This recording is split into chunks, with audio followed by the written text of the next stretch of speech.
तीसरा permutation combination के अंदर ही हम कंसेप्ट शुरू कर रहे हैं अब सर्कुलर परमुटेशन, यानी कि अब आदमियों को या अलग अलग वस्तुओं को एक लाइन में अरेंज नहीं करना, अब एक सर्कल में अपन को अरेंज करना है, सर्कल पे। तो आपको यहां पर दो कंसेप्ट ध्यान रखने हैं, केवल प्रूफ की आपको जरूरत नहीं है, वो आप कर भी सकते हो, खुद से थोड़े समझदार होंगे तो। आपके पास n डिफरेंट थिंग है या n डिफरेंट पर्सन है, आपके पास n अलग अलग वस्तुएं हैं या फिर n अलग अलग व्यक्ति हैं, आप उनको एक सर्कल वृत्त पे अरेंज करना चाहते हो बराबर दूरियों पे।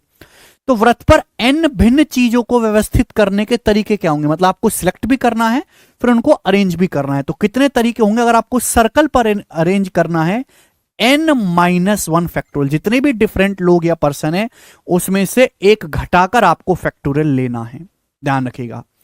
तो number of ways in which n different things can be arranged on circle is n-1 factorial.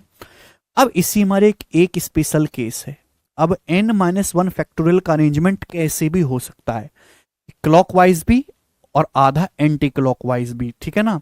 तो यहां से बिठाना शुरू करते हैं, तो हो सकता है हम घड़ी की दिशा में बिठा दें सारे लोगों को या अपोजिट डायरेक्शन में बिठा दें, अपोजिट डायरेक्शन बिठाना शुरू करें, तो दो अलग अलग केस यहां पर बन जाते हैं। Number of ways in which n different things can be arranged on circle when clockwise and anti clockwise arrangement are considered as same. ध्यान सुनेगा मेरे प्यारे भाई, कितने नंबर ऑफ अरेंजमेंट बनेंगे अगर हम n विभिन्न वस्तुओं को एक सर्कल में बिठाने की कोशिश करेंगे, ये मानते हुए कि जो हमारा क्लॉकवाइज या एंटी क्लॉकवाइज अरेंजमेंट है वो एकदम सेम है। इसका सबसे अच्छा एग्जांपल है फूलों की एक माला बनाना। फूलों की माला ऐसे सर्कुलर बनाई जाती है, फूलों की माला आप यहां से पुरोना शुरू करते हो तो आप एक ही साइड में पुरोगे, ऐसा नहीं कि दोनों जगह फूल जाते जाएंगे। आपने एक धागा सेट कर लिया, उसके आगे ही आप फूल यहां पे फूल लगाते जाओगे, यानी कि मेरे दोस्त क्लॉकवाइज डायरेक्शन में ही आप जो है फूलों को अरेंज करोगे। या फिर मोतियों की एक माला हो गई, मोतियों की माला को आप एक या तो आप क्लॉकवाइज या एंटी क्लॉकवाइज एक ही डायरेक्शन में आप पुरोगे, तो उस केस में जो टोटल अरेंजमेंट बनेंगे वो बस आधा करना है, n-1 फैक्टोरियल का आधा, बस ये ध्यान रखना है मेरे दोस्तों, ठीक है ना। तो यहां पे अगर n वस्तु के सर्कल पर अरेंज करना है तो कितने जो है तरीके हो सकते हैं अरेंज करने के रास्ते, n-1 फैक्टोरियल। लेकिन क्लॉकवाइज ही करें या एंटी क्लॉकवाइज, एक ही डायरेक्शन में है, दोनों को किसी भी तरीके से व्यवस्थित कर लो, सेम ही चीजें आनी है, जैसे कि फूलों की माला, ठीक है ना भाई। आदमी को अगर मैं यहां से बिठाना शुरू करूं क्लॉकवाइज या एंटी क्लॉकवाइज, अलग अलग हो जाएगा कि आदमी होते हैं अलग अलग, लेकिन फूल तो भैया कैसे भी करो सेम ही आएगा। तो उस केस में मेरे प्यारे भाई n-1 फैक्टोरियल बटे दो तरीके हो जाएंगे, ठीक है प्यारे बच्चों। अब इस पर बेस सवाल, एक डिनर पार्टी में 6 पुरुष 4 महिलाएं गोल मेज पर बैठते हैं, कितने तरीके से बैठ सकते हैं। यहां पे कुछ नहीं बताएगा कि आदमी औरत कहां बैठना है, कब बैठना है, कैसे बैठना है। 6 पुरुष और 4 महिलाएं, टोटल 10 लोग हो गए। 10 लोगों को एक सर्कल पे बिठाना है तो कितने तरीके से बैठ सकते हैं, 10-1 का फैक्टोरियल, यानी कि 9 फैक्टोरियल इस सवाल का आंसर हो जाएगा। बात समाप्त, आगे चलते हैं। एक हार बनाने के लिए 12 अलग अलग मोतियों को कितने तरीकों से व्यवस्थित किया जा सकता है। हार बनाओगे, ठीक है, अभी मैंने एग्जांपल दिया, एक नेकलेस आप बनाते हो मेरे दोस्तों, तो 12 अलग अलग मोतियों को कितने तरीकों से आप प्रो सकते हो, तो 12-1 यहां पे बटे 2 आएगा, 12-1 फैक्टोरियल बटे 2, 11 फैक्टोरियल बटे 2 इस सवाल का आंसर बनेगा। नेक्स्ट क्वेश्चन, ध्यान से सुनेगा, हर एक चीज को, हर एक कंसेप्ट को मैंने कंपाइल किया है, जितने बेहतरीन और सिस्टमेटिक वे में मैंने यहां पे सारी चीजें आपको प्रस्तुत करी हैं, आपको कहीं और नहीं मिलेंगी, ठीक है ना। बस मेरा लेवल बिल्कुल मरा हुआ नहीं है, बिल्कुल मरे हुए से मैक्सिमम लेवल तक जाता है, वहीं बच्चे थोड़े रोने लगते हैं। 20 विभिन्न देशों के 20 प्रतिनिधियों के बीच एक गोल मेज पे सम्मेलन होना है, उन्हें कितने तरीके से बिठाया जा सकता है। यहां पे 3 क्वेश्चन है, सुनो मेरे प्यारे भाई। 20 देश हैं, 20 देश से 20 अलग अलग रिप्रेजेंटेटिव आए और एक सर्कुलर टेबल पे उनकी होनी है मीटिंग। कितने तरीके से मीटिंग हो सकते हैं उनकी बैठकर। पहला है विदाउट एनी रेस्ट्रिक्शन, कोई रेस्ट्रिक्शन नहीं है।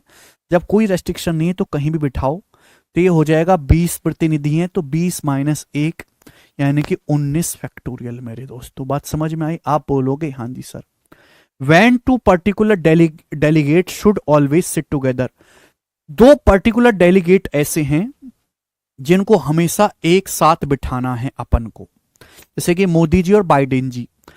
बाकी के 18 जो हैं, देखो बाकी के 18 मेरे प्यारे भाई कैसे भी बैठे हमें कोई फर्क नहीं पड़ता, लेकिन ये दो लोगों का जो ग्रुप है, मोदी जी का और बाइडेन का, ग्रुप दो लोगों का है, उनको एक साथ ही बिठाना है। यानी कि आप ऐसे समझो मेरे दोस्तों, ऐसे समझो, थोड़ा सा दिमाग लगाना है कि ग्रुप दो, जो दो लोगों का ग्रुप है, हम इसे एक ही मान के चलेंगे कि भाई ये एक ही एंटिटी है। तो टोटल हमारे पास ये समझो कि 19 रिप्रेजेंटेटिव है, 19, 20 नहीं है, 19 ही हमारे पास रिप्रेजेंटेटिव हैं दोस्त। क्योंकि उनमें से दो तो ऐसे हैं जो एक साथ ही बैठने को राजी होंगे, ठीक है ना। देखो भाई टोटल आए 20 लोग, 20 लोगों में से 18 लोग अलग करे और 2 लोग अलग करे, 2 लोग एक साथ ही बैठना चाह रहे हैं, ये 2 लोग एक साथ ही बैठना चाह रहे हैं, यानी कि 18 और इसको एक ही मानो तो टोटल आपके 19 रिप्रेजेंटेटिव हैं, समझो। अगर मुझे 19 लोगों को बिठाना है तो कितने तरीके से बिठा सकता हूं सर्कुलर टेबल पर? 19 माइनस 1, 18 और 1 19 हो गया, 19 में से 1 घटाएंगे, 18 फैक्टोरियल तरीके से बिठा सकता हूं। ये आंसर आ जाएगा। नहीं, ये गलती कर दी। आप कहोगे सर क्या गलती करी, एकदम ठीक करे हम, बकवास करते हैं। मैंने कहा बकवास नहीं भाई, जो 2 लोग हैं इनको भी तो आपस में इंटरचेंज कर सकते हो, लेफ्ट में आ जाए राइट में आ जाए भाई। इन 2 लोगों को भी तो हम आपस में जो है इधर उधर बिठा सकते हैं। 2 लोगों को कितने तरीके से बिठा सकते हैं? फैक्टोरियल 2 तरीके से, कभी ये लेफ्ट में, राइट में, बाजू में, आजू में, यानी कि 18 फैक्टोरियल गुणा 2 का फैक्टोरियल मेरे प्यारे भाई। तो वो तरीके हो जाएंगे मेरे प्यारे भाई जिनमें जो है सारे लोग जो है 2 लोग पर्टिकुलरली एक साथ बैठेंगे, 18 फैक्टोरियल गुणा 2।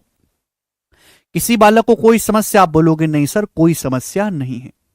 तो 2 पर्टिकुलर डेलीगेट एक साथ बैठेंगे, उसके कितने तरीके हैं ये। तीसरा, when 2 particular delegates never to sit together, 2 particular delegate ऐसे जिनको कभी भी हमको एक साथ नहीं बिठाना है, कितने तरीके होंगे? यानी कि मोदी जी बाइडेन एक साथ नहीं बैठने चाहिए, जहां बैठे वैसे ही पाकिस्तान रो देगा, तो उनको एक साथ नहीं बिठाना, ऐसी जो है खुफिया व्यवस्था की गई। तो कितने तरीके हो सकते हैं कि 2 पर्टिकुलर डेलीगेट एक साथ ना बैठे? इसमें से इसको घटा दूंगा तो आ जाएगा ये वाला, इसमें से इसको हटा दूंगा आ जाएगा ये वाला। आप बोलोगे अरे ऐसा उड़ के आएगा। अगर 20 डेलीगेट, 20 प्रतिनिधि आए तो उनको एक सर्कुलर टेबल पर बिठाने के टोटल 20 माइनस 1 19 फैक्टोरियल तरीके हैं। इन 19 फैक्टोरियल टोटल तरीकों में से 18 फैक्टोरियल गुणा 2 तरीके ऐसे हैं कि 2 पर्टिकुलर डेलीगेट हमेशा एक साथ बैठेंगे।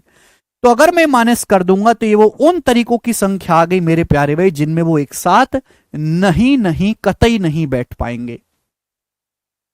तो फैक्टोरियल 18 तो बच्चों यहां से कॉमन ही आ जाएगा, फैक्टोरियल 18 गुणा, यहां बचेगा भैया फैक्टोरियल 18 कॉमन आ गया तो 19 बचेगा, 19 और यहां से बचेगा 2, तो 19 माइनस 2 आ गया आपका 17। तो फैक्टोरियल 18 गुणा 17 सवाल का आंसर हो जाएगा मेरे प्यारे भाई, ठीक है जी। 19 फैक्टोरियल को क्या लिख सकते? 19 फैक्टोरियल का मतलब होता है 19 गुणा 18 फैक्टोरियल। 18 फैक्टोरियल यहां से कॉमन, यहां से 19 बचेगा, यहां से 2 बचेगा, 19 माइनस 2 17 ये आ गया मेरे प्यारे भाई। आप बोलोगे हाँ जी सर बहुत बढ़िया, नेक्स्ट क्वेश्चन फेंक के मारो सर, बर्दाश्त नहीं हो रहा। अब 42वां सवाल, ठीक है भाई, मैं भी पीछे नहीं हटूंगा। एक पार्टी के लिए 20 लोगों को इनवाइट करना है। The different number of ways in which they can be seated in a circular table with 2 particular persons seated on either side of host। बहुत बढ़िया। एक पार्टी के लिए 20 व्यक्तियों को आमंत्रित किया जाता है, मेजबान के दोनों ओर 2 विशेष व्यक्तियों को बैठाकर उन्हें गोलाकार मेज पर अलग अलग तरीके से बिठाया जा सकता है। कितने तरीकों से? देखो 20 लोग पार्टी में बुलाए, एक होस्ट भी है, समझो ना कि जो पार्टी में बुला रहे हैं उसी से होस्ट करवा रहे हैं, होस्ट वाला अलग बंदा हो गया तो मेहमान है। यानी कि हमारे पास 20 तो गेस्ट हैं और मेरे दोस्तों एक हमारे पास होस्ट है। तुम्हारे पास टोटल 21 लोग हो गए मिलाकर, टोटल 21, ठीक है भाई।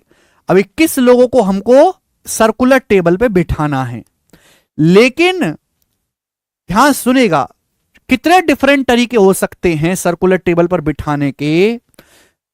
With 2 particular person, 2 particular person ऐसे हैं जो होस्ट के आइदर साइड बैठेंगे, 2 लोग स्पेशल ऐसे हैं जो हमारे होस्ट के आजू बाजू में बैठेंगे। यानी कि 21 में से दो लोग ऐसे हैं कि एक लेफ्ट साइड में बैठेगा, एक राइट साइड में रहेगा और बीच में रहेगा होस्ट।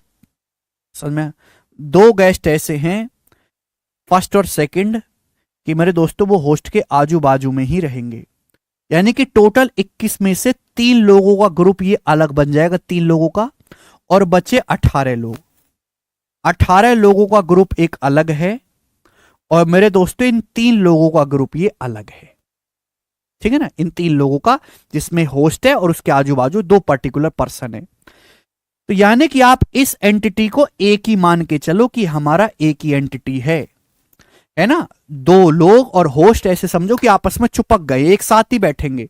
अभी सॉरी, 2 लोग और उनके बीच का होस्ट एक साथ ही बैठेंगे, तीनों को एक अलग अलग मत समझो, एक ही समझो। यानी कि टोटल आप ये मान के चलो कि हमारे पास तो 19 ही लोग हैं, 19 ही लोग हैं, 18 ये, और ये एक ग्रुप को आप 1 ही आदमी मान के चलो। टोटल हमारे पास 19 ही लोग हैं। 19 लोग को सर्कल पे बिठाना है, 19 लोगों को सर्कल पे बिठाना है तो 19 माइनस 1 फैक्टोरियल। कितने तरीके होंगे?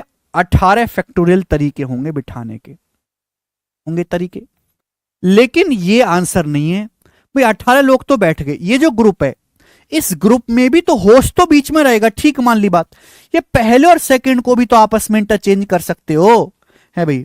ये इधर भी बैठ सकता है, उधर भी बैठ सकता है। तो इन फर्स्ट और सेकंड को भी तो, इस ग्रुप के लोगों को भी तो आपस में 2 तरीके से किया जा सकता है, होस्ट तो बीच में रहेगा। इनको आपस में 2 तरीके से सफल किया जा सकता है।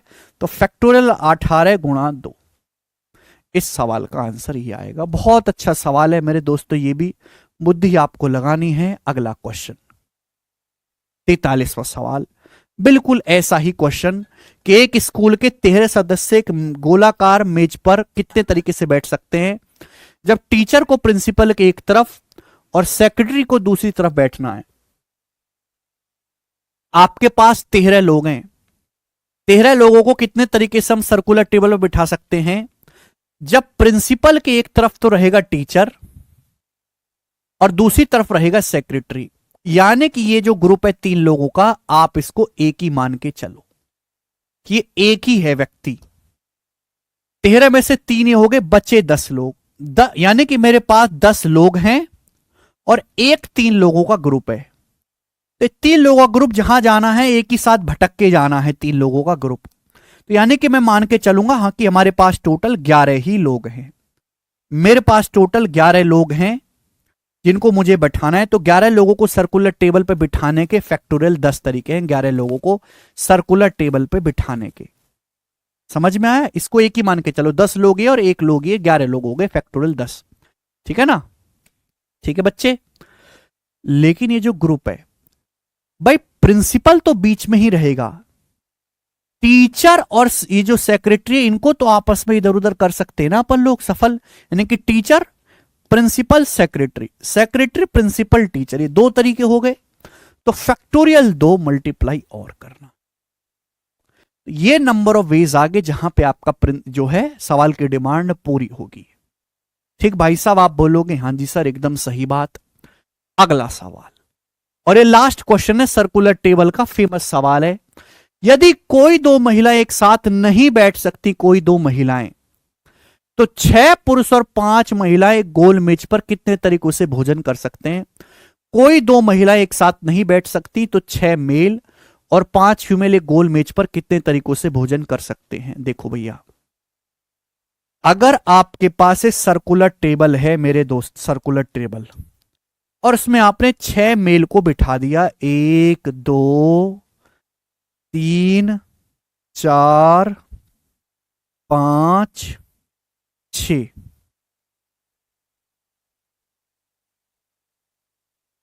ठीक है। कोई भी 2 महिलाएं एक साथ नहीं आनी चाहिए। वैसे स्पेशल सवाल है, इसमें डाटा अगर ठीक नहीं सेट करोगे तो ऐसा कोई केस बनेगा भी नहीं। अब यहां पे इन 6 आदमियों के बीच में कितने गैप आ रहे हैं? 1 2 3 4 5 6, 6 आदमियों के बीच में 6 गैप है। इन 6 गैप में कहीं भी आप 5 औरतों को बिठा लो, हमेशा वो कभी भी एक साथ नहीं बैठ पाएंगी। तो आपके पास एक टेबल है, टेबल पे 6 पुरुषों को बिठाने के कितने तरीके हैं? 6 - 1 5 फैक्टोरियल। अगर आपके पास एक टेबल है, टेबल पे n डिफरेंट ऑब्जेक्ट है, 6 डिफरेंट पुरुष है, उनको बिठाने के कितने तरीके होंगे? फैक्टोरियल 5। अब मेरे दोस्तों, अब टेबल पेबल सब भूल जाओ कि टेबल पेबल कुछ है ही नहीं। अब इन आदमियों के बीच में टोटल 6 जगह हैं।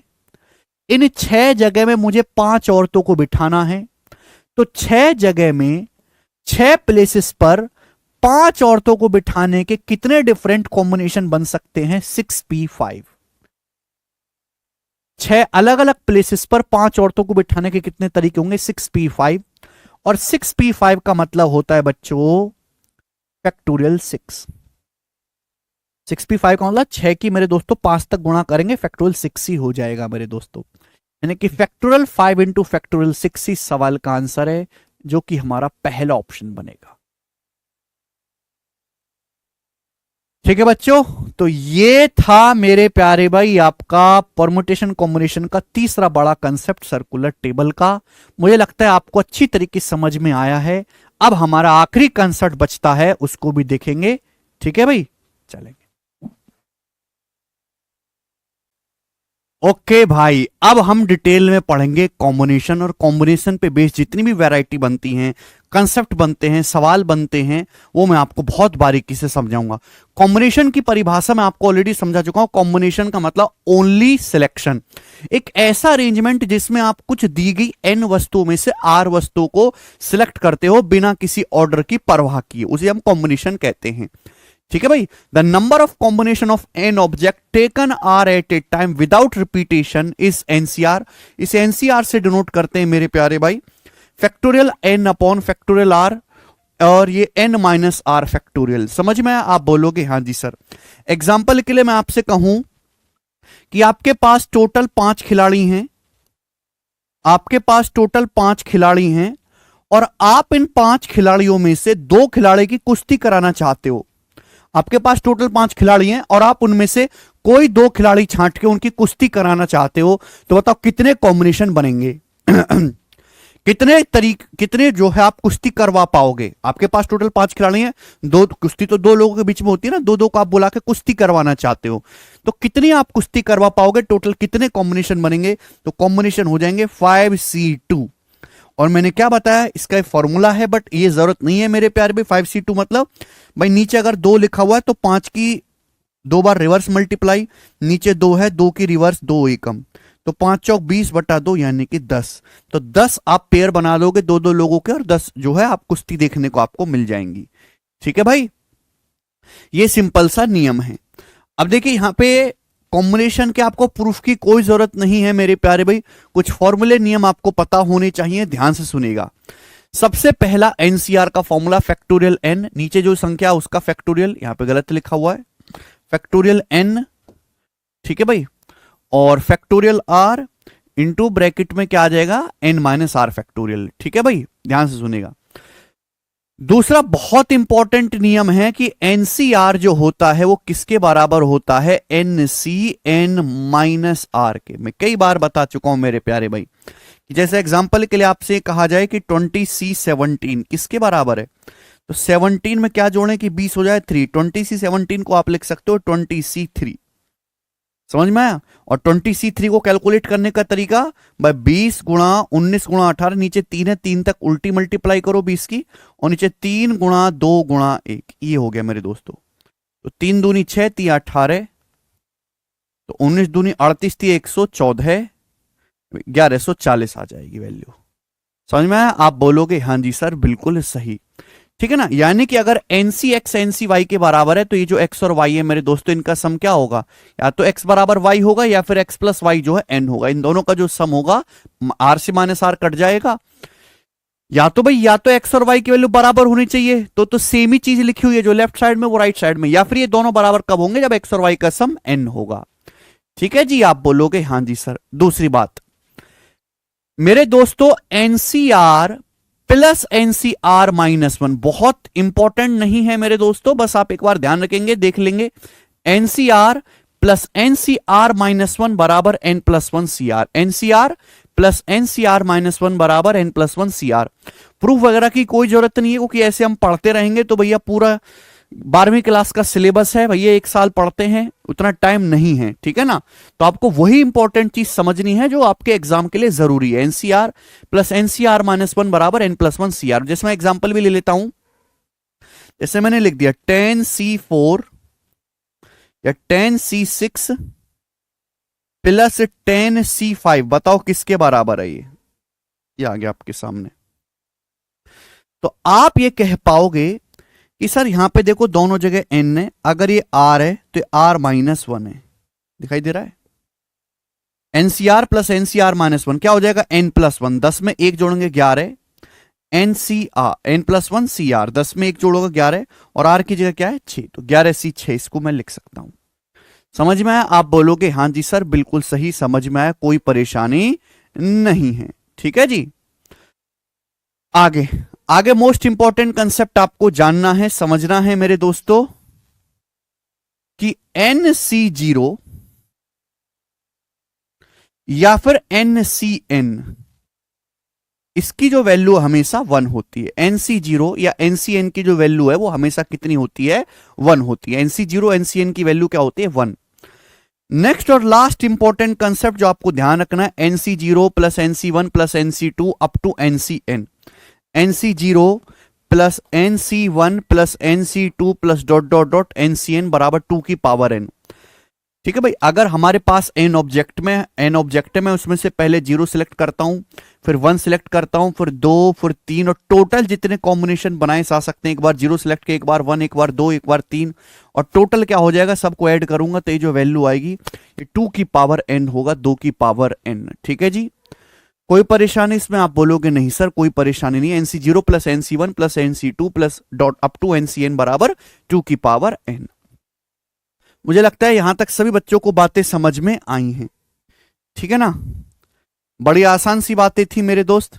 देखो वैसे तो इसमें और भी काफी सारे नियम है, पर मैंने कहा कि जरूरत नहीं है। हाँ एक बात और आपको रहेगी भी यहां पे बतानी, कि NC1 जो होता है मेरे दोस्तों, NC1 इसकी जो वैल्यू होती है वो n होती है मेरे प्यारे भाई। जैसे मैं आपसे पूछूं 5C1, 5 में से एक वस्तु चुनने के कॉम्बिनेशन, अभी 5 लोग हैं, एक आदमी चुनना, कितने तरीके से सिलेक्ट कर सकते हो, 5 तरीके से, तो 5C1 ही तो बोलेंगे उसे। 5 में से एक वस्तु चुनने का कितने कॉम्बिनेशन है, 5C1, 5 तरीके होंगे। ठीक है भाई, चलिए अब मेरे को आपको यहां पे 2 चीजें समझानी है, बड़े प्यार से आप समझने की कोशिश करेगा, बहुत प्यार से। आपके पास n आइडेंटिकल वस्तुएं हैं, n एक जैसी वस्तु हैं, कोई भेदभाव नहीं है। आप कुछ भी मान लो मेरे प्यारे भाई, जैसे कि आपके पास चॉकलेट है, आपके पास चॉकलेट है डेयरी मिल्क की, डेयरी मिल्क क्या आती है, कैडबरी की आपके पास चॉकलेट है, 1 2 3 4 5 6, ये चॉकलेट है मेरे दोस्तों, समझ में आया। सारी चॉकलेट जो है सेम दाम, 100 रुपए वाली चॉकलेट है आपके पास, सारी आइडेंटिकल है, सारी एक जैसी एक समान चॉकलेट है भाई, कैडबरी की 6 चॉकलेट है 100 रुपए वाली। तो अब अगर मुझे इनमें से एक चॉकलेट चुननी हो तो कितने तरीके होंगे, अगर मुझे इनमें से एक चॉकलेट चुननी हो, number of ways of selecting one thing, बताओ। तो आप कहोगे सर n आपके पास चॉकलेट है, n तरीके होंगे निकालने के, कोई भी एक निकाल लो। मैं कहा भाई ये सारी वस्तुएं आइडेंटिकल हैं, चाहे आप इसको निकालो, चाहे इसको निकालो, चाहे इसको निकालो, आपके हाथ में सेम चॉकलेट आनी है, सेम कीमत की, सेम टेस्ट की, तो एक ही तरीका हुआ ना। इन वस्तुओं में कोई भेदभाव तो नहीं है, सारी एक ही वस्तुएं हैं। आप कोई भी चॉकलेट निकालो, आपको सेम रिजल्ट, सेम चॉकलेट आपके पास आने वाली है। तो अगर आपके पास है 6 चॉकलेट, आइडेंटिकल होनी चाहिए, डिफरेंट नहीं है मेरे दोस्तों। अगर यहां पे डिफरेंट होता तो आंसर हो जाता 6 तरीके। अगर एक चॉकलेट 5 वाली, एक 10 वाली, एक 15 वाली, एक 20 वाली, एक 25 वाली, एक 50 वाली है, मैं आपसे पूछता बताऊं इनमें से एक चॉकलेट निकालने के कितने कॉम्बिनेशन है, तो 6 हो जाते, क्योंकि यहां पे सारी चॉकलेट अलग अलग है मेरे दोस्तों। बट यहां पे मेरे प्यारे भाई, यू आर सीइंग दैट कि ऑल आर आइडेंटिकल। आप इसमें से कोई भी एक चॉकलेट निकालो, आपको सेम रिजल्ट मिलने वाला है। तो यहां कितना तरीका है, एक। तो number of selecting one thing, एक वस्तु को चुनने के तरीकों की संख्या 1। अगर मैं आपसे कहूं इसमें से 2 चॉकलेट, आप कोई भी निकाल लो, आपको 2 चॉकलेट सेम ही मिलने वाली है, 100 रुपए वाली कैडबरी की, तो 2 चॉकलेट चुनने के कितने तरीके हैं, 1। मैं आपसे कहूं number of ways of selecting zero thing, कोई चॉकलेट ना चुनने के कितने तरीके हैं? बैठे रहो, एक ही तरीका है। कोई चॉकलेट ना चुनने का, कोई चॉकलेट ना निकल के आए, उसके भी कितने तरीके हैं? 1। और मैं आपसे कहूं ये n मैंने कितने माने यहां पे? आपके पास n आइडेंटिकल थिंग्स है। नंबर ऑफ वेज ऑफ इसी तरीके से 0 thing, 1 thing, 2 thing, 3 thing identical निकाल रहे हैं। Number of ways of selecting all things, यानी कि अगर मैं सारी की सारी n चॉकलेट को सिलेक्ट करना चाहूं तो मेरे पास कितने तरीके हैं? सब कुटाया, झोला में भर लिया, तो एक ही तरीका हुआ मेरे प्यारे भाई, एक। तो यानी कि मेरे प्यारे भाई इस हिसाब से टोटल सिलेक्शन क्या हुआ मेरे प्यारे भाई? टोटल सिलेक्शन, जवाब दीजिए स्टूडेंट, टोटल सिलेक्शन कितना हुआ? तो 0 थिंग, 1 थिंग, 2 थिंग, एक कोई भी वस्तु ना, कोई भी चॉकलेट ना निकालने का, एक चॉकलेट निकालने का, 2 चॉकलेट निकालने का, 3 चॉकलेट निकालने का, और सारी चॉकलेट निकालने का जो तरीका, ये 1 1 1 कितनी बार ऐड होगा? ये 1 1 1 1 1 प्लस 1 प्लस 1 प्लस 1 कितनी बार ऐड होगा? कुछ बच्चे कहेंगे सर n बार। n बार नहीं, एक ज्यादा हो गया बेटा, ध्यान से सुनो ना भाई, एक से लेके n तक तो n हो ही गया, एक ये 0 थिंग वाला भी तो आ रहा है एक्स्ट्रा, एक से लेके n तक तो n हो ही गया, एक ये 0 थिंग वाला एक्स्ट्रा भी तो आ रहा है, यानी कि ये n+1 ऑब्जेक्ट, n+1 वेज। यानी कि अगर आपके पास n आइडेंटिकल थिंग्स है तो उसमें से सिलेक्ट करने की जो टोटल वेज हो सकते हैं वो n+1 होंगे मेरे प्यारे भाई, ठीक है ना।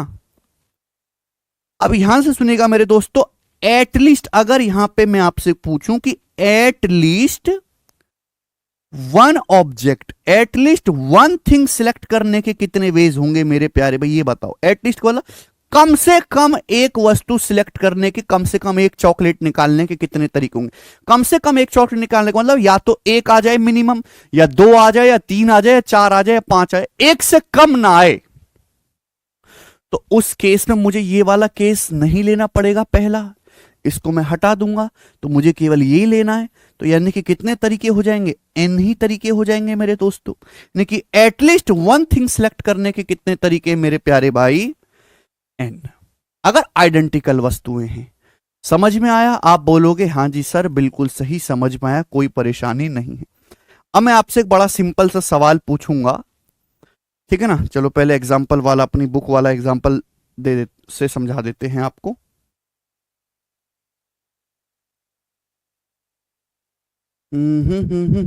चलिए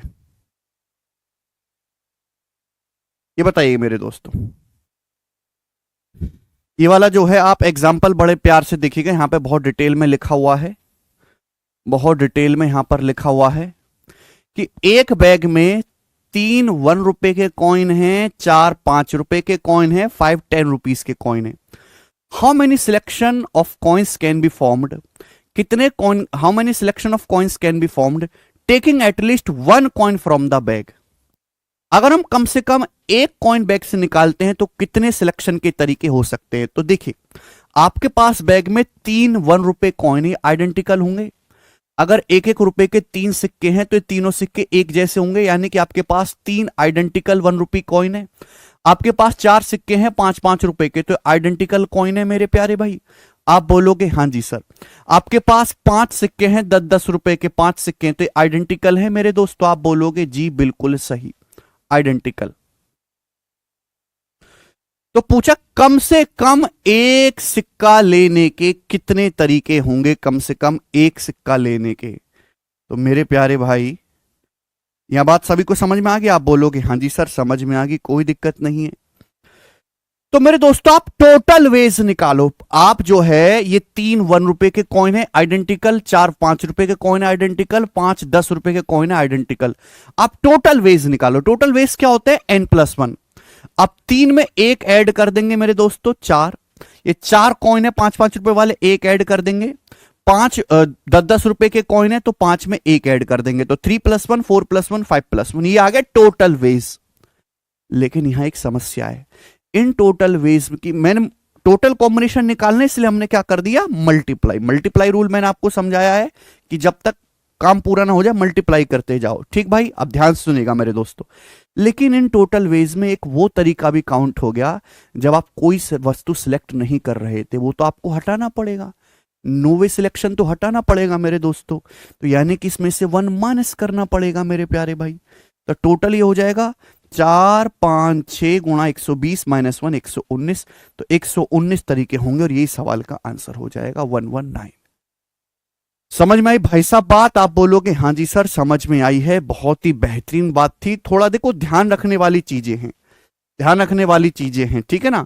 बिना पढ़े कोई बालक कर पाए असंभव है। जैसे ये बताओ आप, ये सवाल आप जो ये बताओ, assuming that balls to be identical except for the difference in color, the number of ways in which one or more balls can be selected from 10 white, no green and 7 black ball। आपके पास जो है मेरे दोस्तों यहां पर ball, आपके पास ball है, उनको आइडेंटिकल मानना है केवल कलर को छोड़ के। आपके पास 10 जो है व्हाइट बॉल हैं, 9 आपके पास ग्रीन बॉल हैं और 7 आपके पास ब्लैक आइडेंटिकल बॉल हैं मेरे दोस्तों, ठीक है ना। अब उनमें से क्या बोला है, एक या अधिक गेंदों को कितने तरीके से चुना सकता है। एक या अधिक यानी कि एटलीस्ट वन बॉलों को कितनी तरीके से सिलेक्ट किया जा सकता है, ये आपसे पूछा है मेरे प्यारे भाई, ठीक है जी। आप बोलोगे सर करेंगे एटलीस्ट वन। आप पहले टोटल वेज निकालो। 10 व्हाइट बॉल है, 10 white ball identical 10 white ball है मेरे दोस्तों। आपको उनमें से सिलेक्ट करने के टोटल कितने तरीके हो सकते हैं, 10 जमा 1 11 n+1। 9 ग्रीन बॉलों को सिलेक्ट करने के टोटल वेज हो सकते हैं 9 और 1 10। 7 ब्लैक बॉल को सिलेक्ट करने के टोटल वेज हो सकते हैं 7 और 1 8। अब आपको एटलीस्ट 1 बॉल लेनी है मेरे दोस्तों, तो इसमें से आपको एक माइनस करना पड़ेगा। तो ये कितना आ जाएगा मेरे दोस्तों, 880 माइनस 1 879। इस सवाल का आंसर होगा 879। मुझे लगता है सब बालकों को समझ में आया है, सी ऑप्शन एकदम ठीक है, 879। बोलो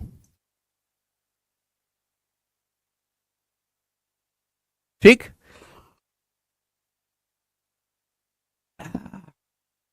अगर आपसे इस सवाल में हल्का सा चेंज, वैसे अभी एसएससी ने में ये एग्जाम्स में नया नया ये चैप्टर आना शुरू हुआ, तो अभी यही लेवल पूछेगा। 2-3 साल बाद भाई जब ये चीज पुरानी हो जाएगी सब बच्चे के लिए, है ना, घर की खेती की तरह बन जाएगी, तो आगे पूछेगा। अगर यहां पे बोल देता at least 1 ball of each type, तो क्या होता,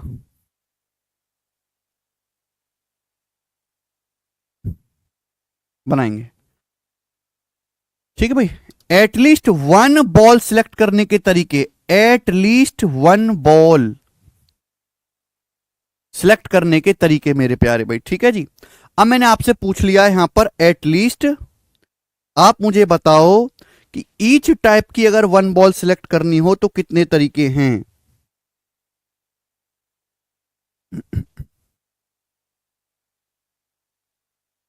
बोलो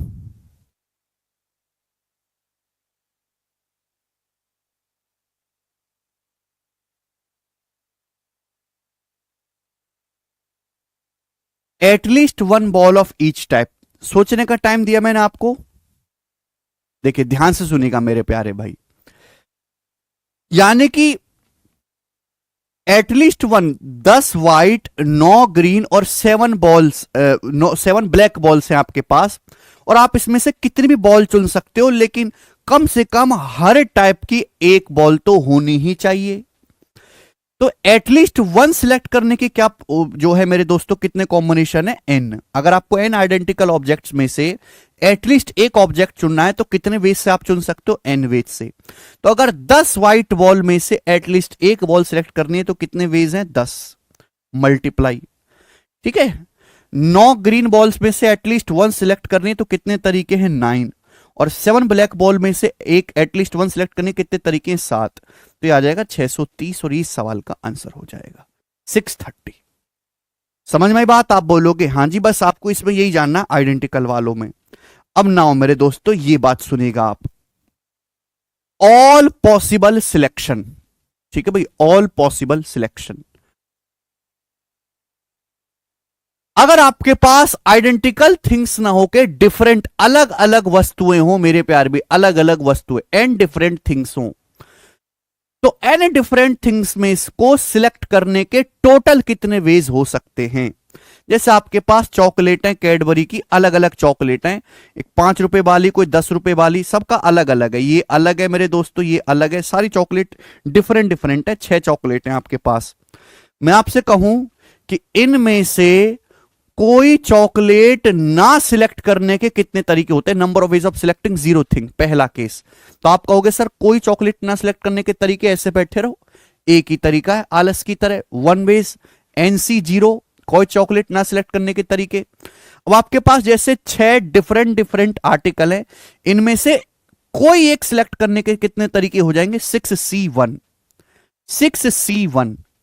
यानी कि अगर आपके पास n डिफरेंट थिंग्स है, उनमें से एक आर्टिकल सिलेक्ट करने के तरीके कितने होंगे? NC1।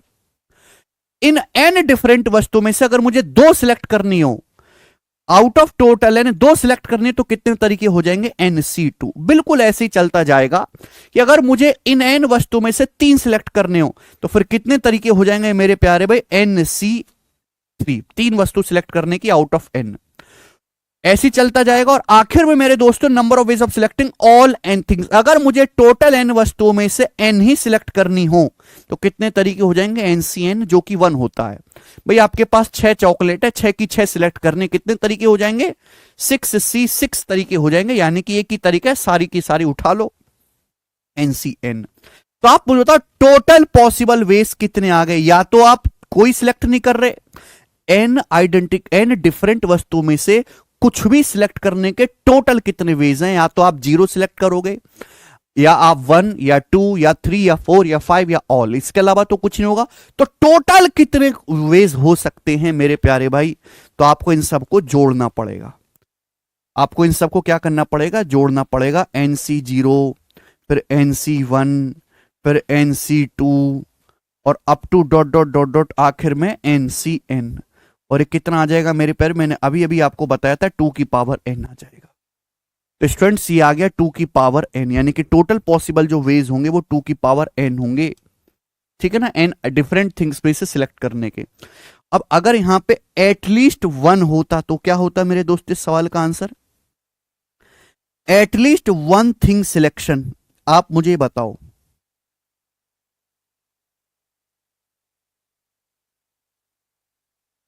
एटलीस्ट 1 थिंग सिलेक्शन,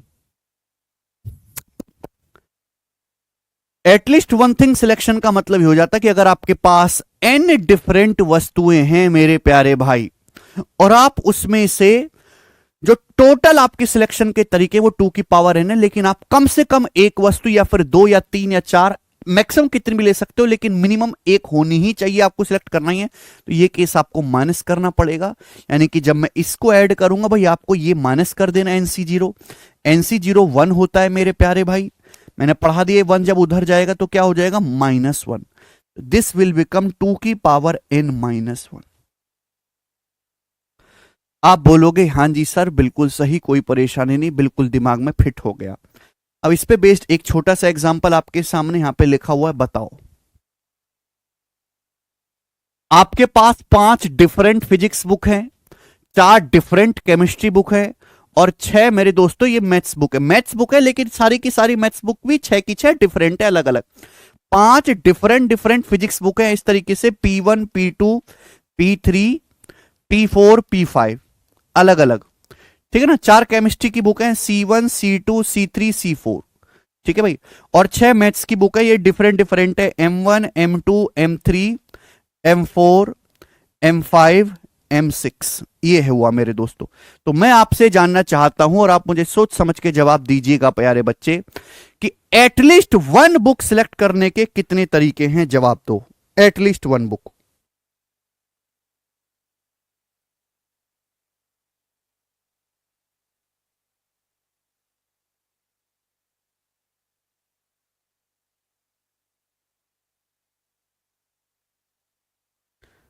सोच समझ के एक बार में सही जवाब देना।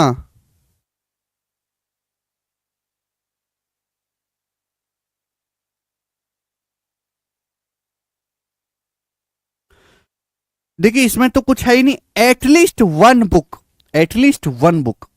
आपके पास टोटल कितनी बुक होगी? 5, 4, 9, 6, 15। आपके पास टोटल 15 बुक है मेरे प्यार भी, 15।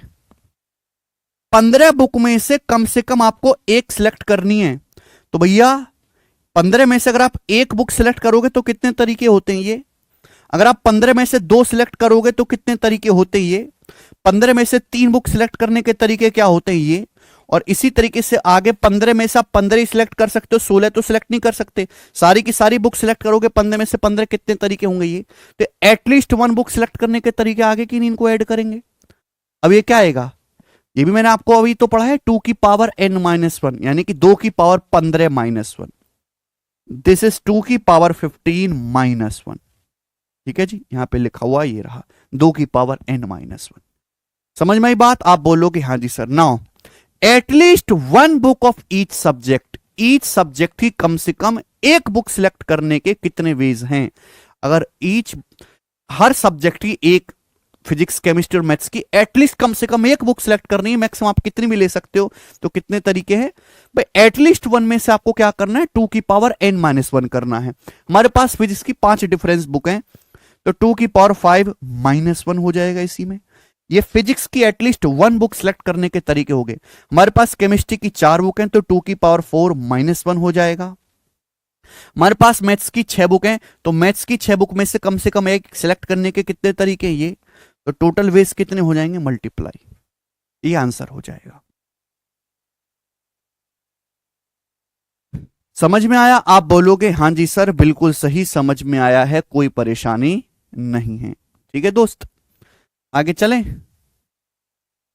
अगर मैं इस सवाल में आपसे हल्का सा चेंज कर देता हूं, ठीक है ना, और ये मैक्सिमम लेवल है जो आपके पेपर, देखो ऐसा नहीं कि यही है केवल, यहां अंत हो जाती हैं चीजें, नहीं, इसके अलावा भी परमुटेशन कॉम्बिनेशन में आगे बहुत कुछ है, उसकी कोई लिमिट नहीं है।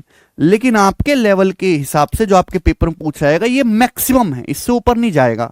अब मैंने यहां पे चेंज कर दिया है थोड़ा सा, बोला है 5 डिफरेंट फिजिक्स की बुक हैं, 4 अलग अलग केमिस्ट्री की बुक हैं और 6 आइडेंटिकल मैथ्स बुक है, यानी कि मैथ्स की जो बुक है वो आइडेंटिकल है।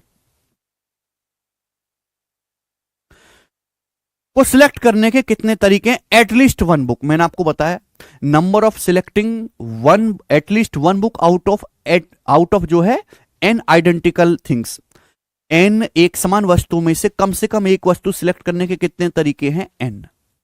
बात समझ में आती है? उसके बाद प्यार से समझने की कोशिश करिएगा, n डिफरेंट थिंग्स में से एटलीस्ट 1 सिलेक्ट करने के कितने तरीके हैं? 2 की पावर n-1, 2 की पावर n-1। अब यहां पर आपको देखो 5 तो डिफरेंट फिजिक्स की बुक है और आपकी 4 डिफरेंट केमिस्ट्री की बुक है, लेकिन मैथ्स की सारी बुक आइडेंटिकल हैं। एटलीस्ट 1 बुक सिलेक्ट करने के कितने तरीके हैं मेरे दोस्तों? देखो आप यहां से एटलीस्ट 1 को छोड़ो, अब टोटल वेज निकालो। टोटल वेज 5 डिफरेंट फिजिक्स की बुक को सिलेक्ट करने के कितने तरीके हैं? 5 डिफरेंट फिजिक्स की बुक को सिलेक्ट करने के टोटल वेज कितने? 2 की पावर 5। 4 डिफरेंट केमिस्ट्री की बुक को सिलेक्ट करने के टोटल कितने वेज हैं? 2 की पावर 4। 2 की पावर 4 लिखा हुआ है ना, लिखा हुआ है टोटल पॉसिबल वेज। 6 आइडेंटिकल, 6 एक जैसी गणित की बुक को सिलेक्ट करने के कितने तरीके? 6 + 1 7। ये टोटल वेज आ गए मेरे दोस्तों, टोटल वेज यहां से बुक सिलेक्ट करने के टोटल वेज।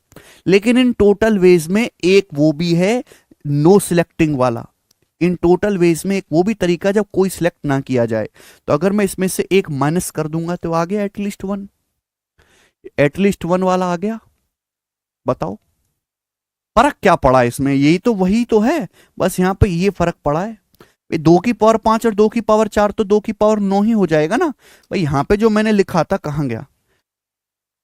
पहले जो मैंने आपको लिखा था कि यहां पे अगर सारी डिफरेंट थी तो क्या आती है? 2 की पावर 15, 2 की पावर 15, अगर यहां पे सब डिफरेंट होता तो 2 की पावर 5 गुणा 2 की पावर 4 गुणा 2 की पावर 6, ये टोटल वेज हो गए। और इसमें से -1 किया, ये क्या आ गया? 2 की पावर 15 -1 लिख दिया था मैंने। अब यहां पे 2 की पावर 6 ये नहीं आएगा कि सारी आइडेंटिकल कर दी तो क्या आ जाएगा? 7 आ जाएगा, बस यही तो फर्क पड़ा, और तो कोई फर्क पड़ा नहीं। ठीक है बच्चे, आप बोलोगे हाँ सर। अब दूसरा केस देखिएगा, at least 1 book of each subject की कम से कम एक बुक सिलेक्ट करने के कितने तरीके हैं? At least 1 book of each subject. If you are selecting 1 book of each subject at least,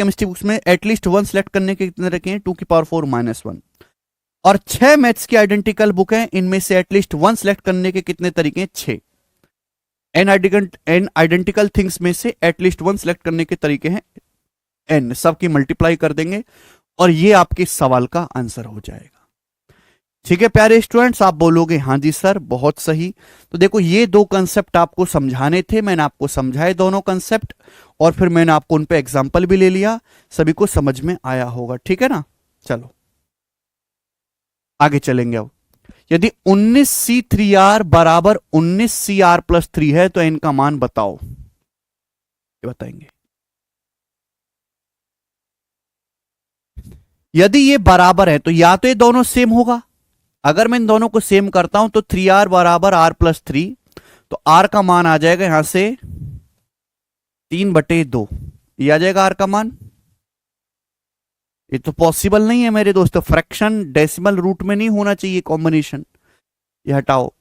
यदि यानी कि मेरे दोस्तों अभी मैंने समझाया कि NCR जो है किसके बराबर होता है, NCN-R के, यानी कि इन दोनों का जो सम होगा वो n होना चाहिए। इन दोनों का सम क्या आएगा, 3R + R 4R, 4R + 3 बराबर 19। यहां से 4R बराबर आ जाएगा 19 - 3 16, तो स्मॉल r कितना आ जाएगा, 4, 4 चौक 16, 4 इस सवाल का आंसर है, बी ऑप्शन। ठीक है भाई, नेक्स्ट 17C4 + 17C14 का मान क्या है। ठीक है ना, बेसिक सवाल है मेरे दोस्तों, मैंने अपनी तरफ से जो है बना दिए बच्चों को, इतनी सिंपल सी चीज पूछने लगे। कभी कंसेप्ट सिखाया कि NCR + NCR - 1 बराबर n+1 CR, सिखाया था कि नहीं। आप कहोगे सर यहां तो ऐसा है नहीं, है, देखो जरा खोल के दिमाग। 17C4 + 17C14, अब ये 14 क्या है भाई, 17C14 को ये भी तो लिख सकता हूं 17C3 है भाई, 14 3 17 होता है, 17C3 लिख सकते हैं। अब अगर NCR है तो NCR -1 नहीं है तो क्या आ जाएगा, n+1, n+1 का मतलब 17 का 18, n+1 CR और R कितना है 4, तो 18C4 इसका आंसर है।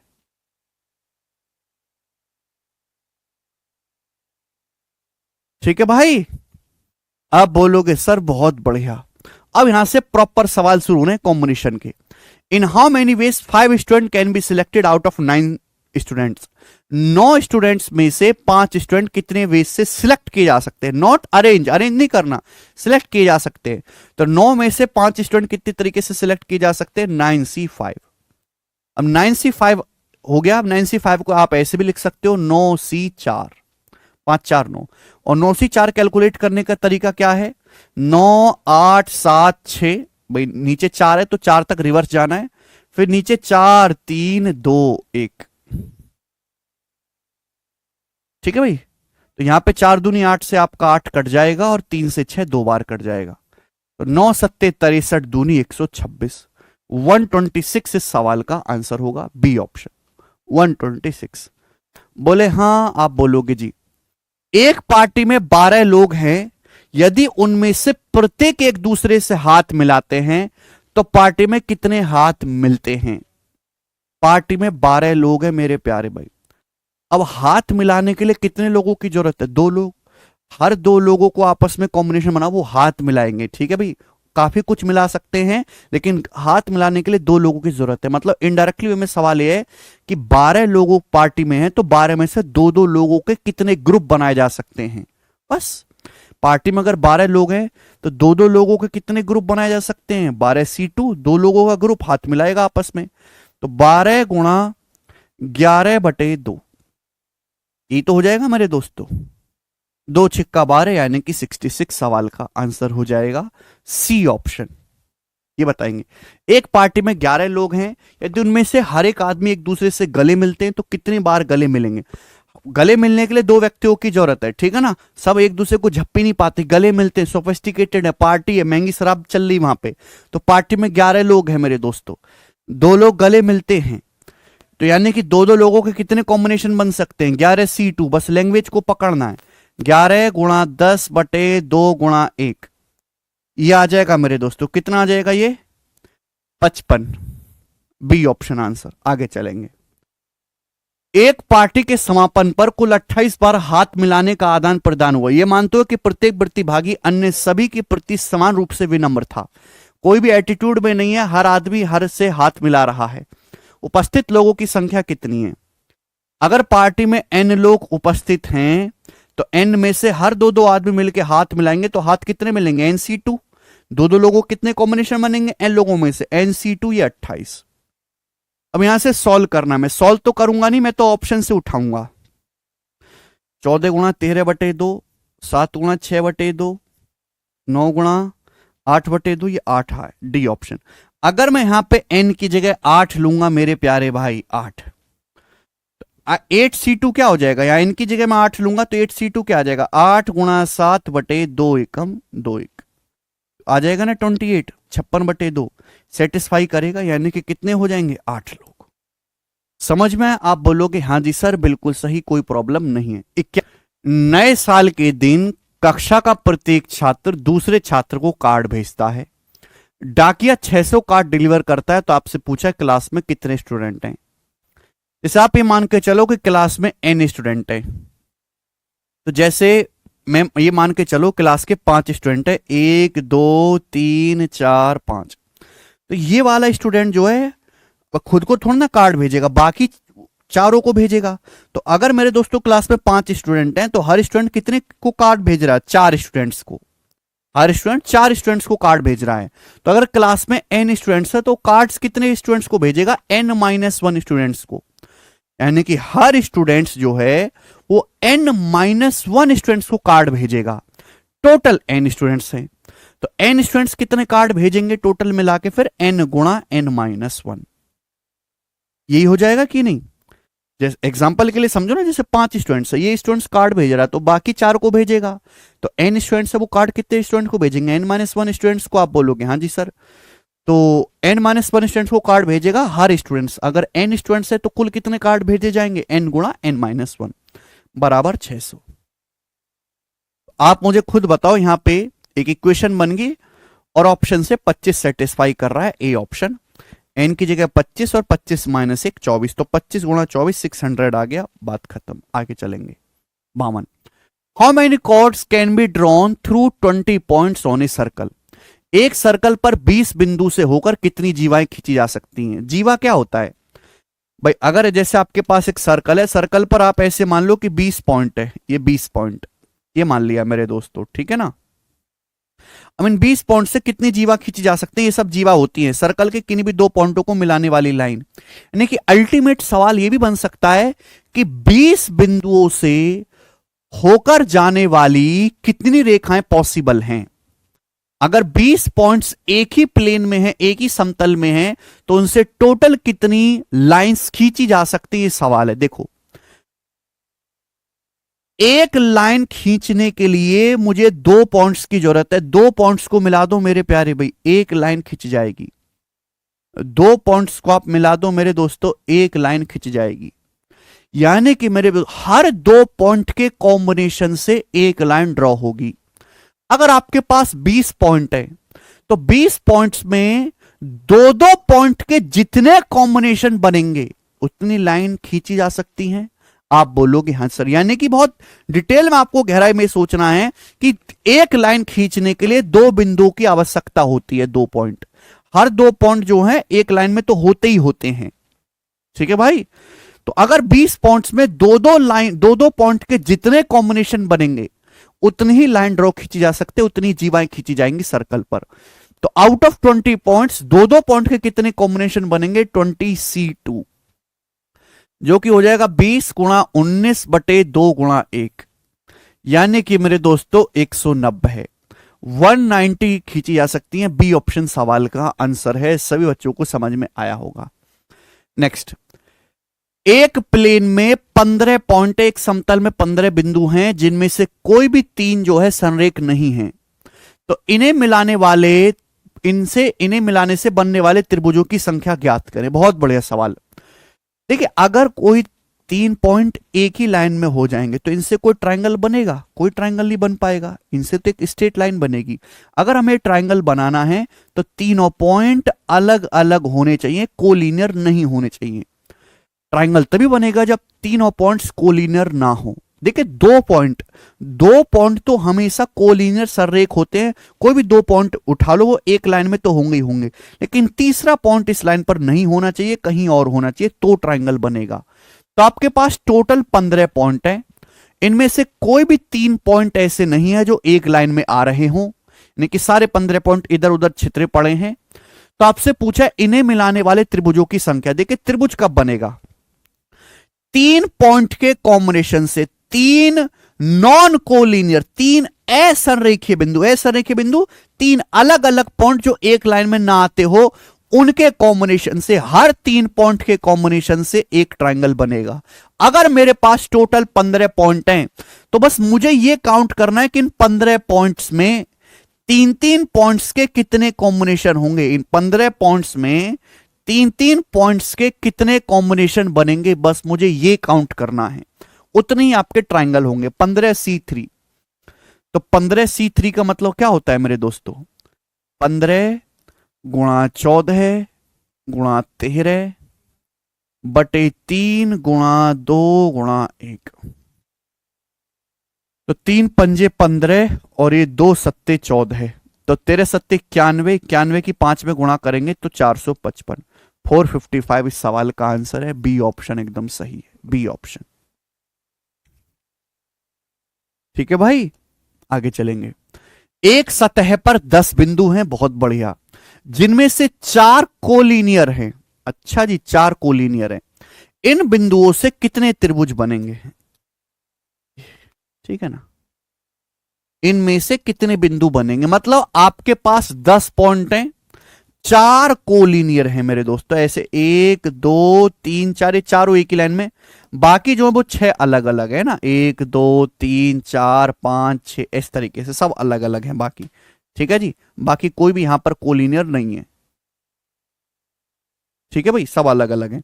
ये 4 पॉइंट जो हैं ये आपके कोलिनियर बन रहे हैं, ये वाले चारों। ठीक है भाई, ये वाले चारों। तो बताओ इनसे कितने ट्रायंगल बन सकते हैं? बताओ। अब ध्यान से सुनेगा मेरे प्यार, इसमें थोड़ा सा आपको दिमाग लगाना, ज्यादा नहीं। अगर 10 नॉन कोलिनियर पॉइंट होते, अगर 10 पॉइंट अलग अलग होते, कोई भी कोलिनियर ना होता, तो टोटल कितने ट्रायंगल बनते? 10C3। कितने ट्रायंगल बनते? 10C3। सुनना मेरी बात को। अब ये जो 4 पॉइंट है मेरे प्यारे भाई, अगर ये भी कोलिनियर होते 4 पॉइंट, अगर ये जो 4 पॉइंट है मेरे दोस्तों, ये भी अगर अलग अलग होते तो कितने ट्रायंगल बनते? 4C3। अगर मैं माइनस कर दूं तो आ जाएगा आंसर। इन 4 पॉइंटों से, ये 4 पॉइंट कोलिनियर हो गए तो इनसे तो कोई ट्रायंगल बनेगा नहीं। तो 4 पॉइंटों से, 4 बिंदुओं से बनने वाले ट्रायंगल की संख्या को अगर मैं माइनस कर दूंगा टोटल ट्रायंगल में से, तो आंसर आ गया कि नहीं आ गया? आप बोलोगे हां जी सर आ गया। इन चारों पॉइंटों का आपस में मिलाकर तो कोई वो बनेगा नहीं। हां, ये जरूर हो सकता है कि ये इसके साथ बनाएगा, ये इसके साथ ट्रायंगल बनाएगा, ये इसके साथ बनाएगा, ये इसके साथ बनाएगा, ये ट्रायंगल। ठीक है ना, लेकिन चारों के आपस में से कोई ट्रायंगल नहीं बनेगा। तो टोटल 10 पॉइंट से कितने ट्रायंगल बनेंगे? 10C3। इन चारों पॉइंट्सों से कितने ट्रायंगल बनने चाहिए थे? 4C3। वो नहीं बन पाएंगे तो माइनस कर देंगे। 10C3 का मतलब 10 गुणा 9 गुणा 10 गुणा 9 गुणा 8 बटे 3 गुणा 2 गुणा 1। 4C3 का मतलब आ जाएगा 4C1। 4C1 यानी कि 4। तो ये आ जाएगा मेरे दोस्तों 9-72, 720 बटा 6 120, 120 माइनस 4 यानी कि 116, 116 इस सवाल का आंसर होगा, डी ऑप्शन। समझ में आया? आप बोलोगे हां जी सर एकदम झक्कास तरीके से समझ में आया है। ओके भाई, चले अगला सवाल, सवाल नंबर 55। यदि 9 पाठ्यक्रम उपलब्ध हैं और प्रत्येक छात्र के लिए 2 विशिष्ट पाठ्यक्रम अनिवार्य है, तो एक छात्र कितने तरीके से 5 पाठ्यक्रमों का कार्यक्रम चुन सकता है? इंग्लिश में पढ़ेंगे तो ज्यादा बेटर है। कि भाई in how many ways can student choose a programme of 5 course if 9 course are available and 2 specific course are compulsory for every student. हमारे पास टोटल 9 कोर्स हैं, 9 में से हमें 5 कोर्स चुनने हैं, तो तरीके हो जाएंगे ये। बट ऐसा नहीं करना है, हमें कोर्स चुनने हैं 5, 2 तो स्पेसिफिक है, लेने ही लेने हैं। यानी कि 9 में से, जैसे हमारे पास 9 कोर्स हैं, 1 2 3 4 5 6 7 8 9, 2 तो स्पेसिफिक है, लेने ही लेने, बचे 7। और इन 7 कोर्स में से 2 तो हम ऑलरेडी ले चुके हैं, कितने चूज करने पड़ेंगे? मात्र 3। 5 कोर्स लेने हैं, 2 तो हम ऑलरेडी लेने ही लेने हैं, वो फिक्स है भाई, इनके बिना तो आपको डिग्री नहीं देंगे वो। तो यानी कि 5 हमको पाठ्यक्रम लेने हैं, टोटल 2 ऑलरेडी ले चुके हैं, तो 3 चूज करने पड़ेंगे रिमेनिंग 7 में से। तो 7C3 सवाल का आंसर होगा कि 7 गुणा 6 गुणा 5 अपॉन 3 इंटू 2 इंटू 1। 6 से 6 कट जाएगा, यानी कि 35 इसका आंसर है, बी ऑप्शन। आगे चलेंगे। 7 पुरुष और 5 महिलाएं हैं, इनमें 5 पुरुषों और 2 महिलाओं का एक समूह कितने तरीकों से बनाया जा सकता है? आपके पास 7 मैन एंड 5 वुमेन हैं। अब इनमें से हमको एक समूह बनाना है जिनमें 5 पुरुषों और 2 महिलाओं का कितने तरीके से बनाया जा सकता है। तो 7 आदमियों में से 5 आदमी चुनने के कितने तरीके हैं? 7C5। 5 औरतों में से 2 औरतें, 2 महिलाएं चुननी है, तो 5 वुमेन में से 2 औरतें चुनने के कितने तरीके होंगे? 5C2। टोटल कितने वेज होंगे? मल्टीप्लाई। मल्टीप्लाई मेरे प्यारे भाई, ये हो जाएगा 7C5 का मतलब होता है 7C2। ध्यान देने वाली बात यह कि 7C5 को आप 7C2 लिख सकते हो, और 7C2 का मतलब है 7 गुणा 6 बटे 2 गुणा 1, यानी कि 21। तो 21 आ गया। 5C2 का क्या मतलब है? 5C2 का मतलब है 5 गुणा 4 बटे 2 गुणा 1, यानी कि 20 बटे 2 10, यानी कि 21 2 शाम 210। इस सवाल का आंसर होगा 200 है। 7C5 7 गुणा 6 बटे 2 और 5 4 210 आएगा जी। यहां पे ऑप्शन गलत है, ये 210 आएगा मेरे दोस्तों, ठीक है ना। फिर से देख लेते हैं एक बार, कोई गड़बड़ तो नहीं। 5C2 मतलब 5 गुणा 4 बटे 2 एकम 2, 20 बटा 2 आपका 10 आ जाएगा, और ये 21 आएगा। हाँ जी, 210 इसका आंसर है, ऑप्शन गलत है यहां पर। ठीक है, आगे चलते हैं।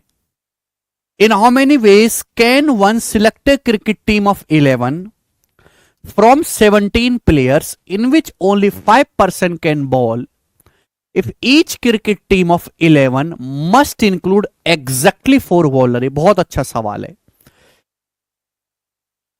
ठीक है भाई, हमारे पास टोटल 17 प्लेयर्स हैं, हमारे पास टोटल 17 खिलाड़ी हैं। इनमें से हमको एक टीम बनानी है 11 प्लेयर्स की, 11 खिलाड़ियों की टीम बनानी है। टोटल 17 खिलाड़ी हैं, जिसमें से 5 गेंदबाजी कर सकते, केवल 5 ही बॉलिंग कर सकते हैं। यानी कि इन 17 प्लेयर में से 5 आपके बॉलर हैं, है भाई, यही होती है ना स्पेलिंग।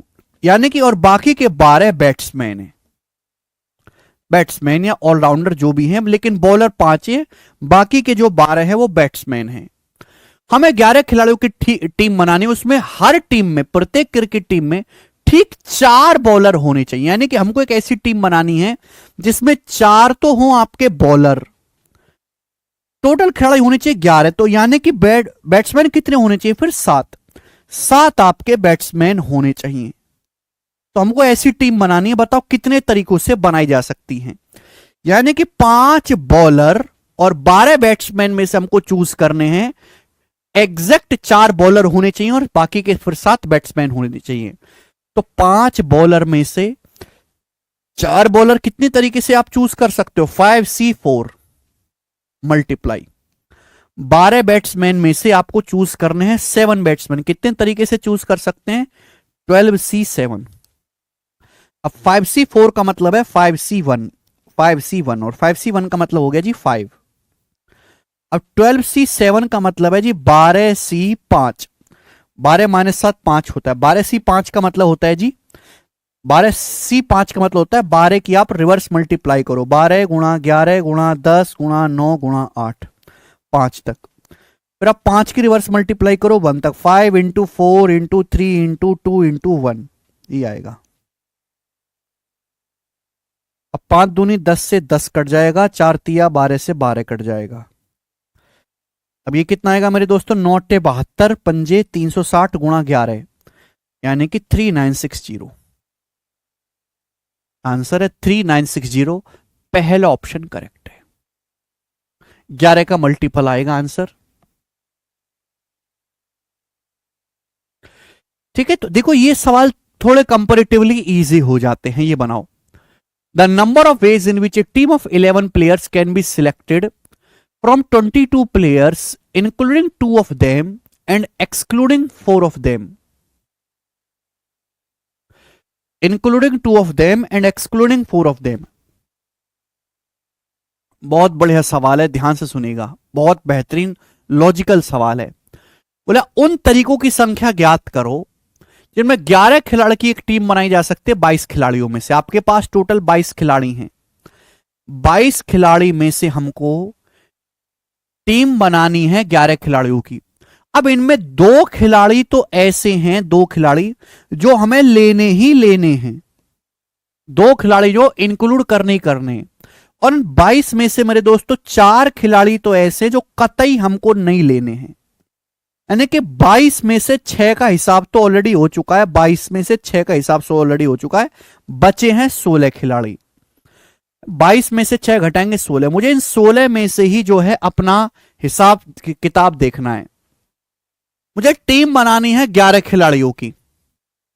11 खिलाड़ी में से 2 को तो हमने ऑलरेडी शामिल कर लिया, वो तो लेने ही लेने, अवश्य शामिल किया जाना है 2 को।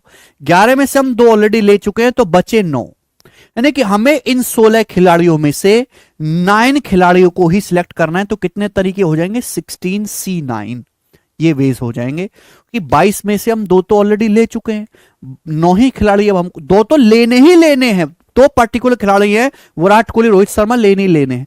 बाकी हमारे पास बचे 20 खिलाड़ी, 20 में से 4 तो कत्ती नहीं लेने, उनको भगा देना, बचे 16 खिलाड़ी। 16 में से अब हमको चूज कितने करने पड़ेंगे, 2 तो हम ऑलरेडी ले चुके हैं, 9 ही चूज करने पड़ेंगे, टीम 11 की बननी है। तो 16C9 कोई ऑप्शन नहीं है, तो बी ऑप्शन है भाई। क्यों भाई, 9 और 7 16 होता है ना, 16C9 को हम 16C7 कहेंगे। तो बी ऑप्शन आंसर होगा इस सवाल का। काफी ट्रिकी अच्छा सा सवाल था, बनाए करो।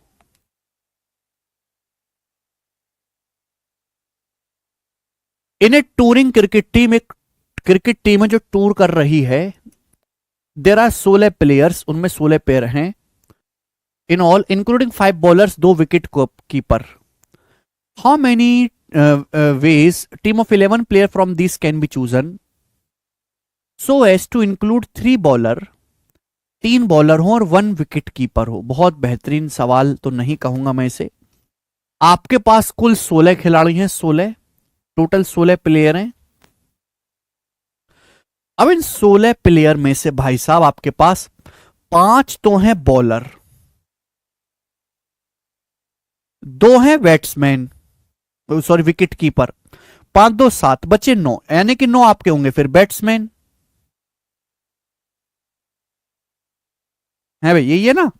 5 बॉलर हैं, 2 विकेट कीपर है और बाकी के 9 बैट्समैन होंगे। 11 खिलाड़ियों की टीम बनानी है।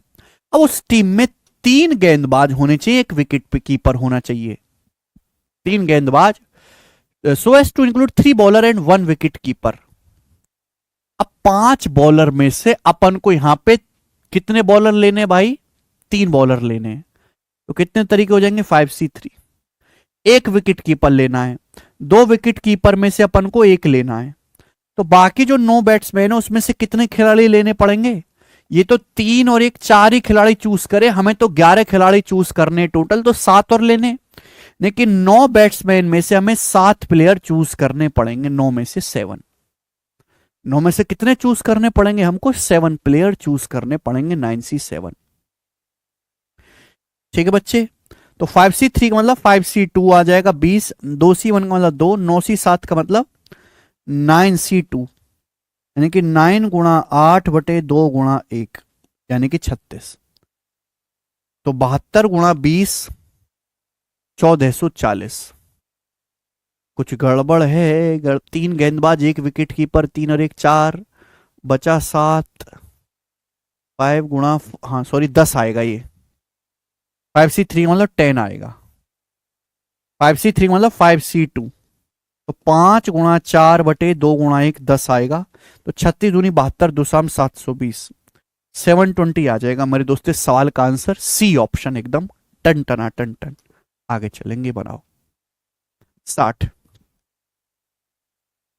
ये सब चीजें प्रोबेबिलिटी में भी बहुत काम आएंगी। जो यहां के लॉजिक है वही प्रोबेबिलिटी में इस्तेमाल होंगे, इसलिए चैप्टर अच्छे से पढ़ना बहुत जरूरी है। 13 क्रिकेट खिलाड़ियों में 4 गेंदबाज है, तो 11 खिलाड़ियों की एक क्रिकेट टीम कितने तरीके से बनाई जा सकती है जिसमें कम से कम 2 गेंदबाज शामिल हों? कम से कम 2 गेंदबाज। ये बहुत अच्छा सवाल है, बहुत अच्छा सवाल।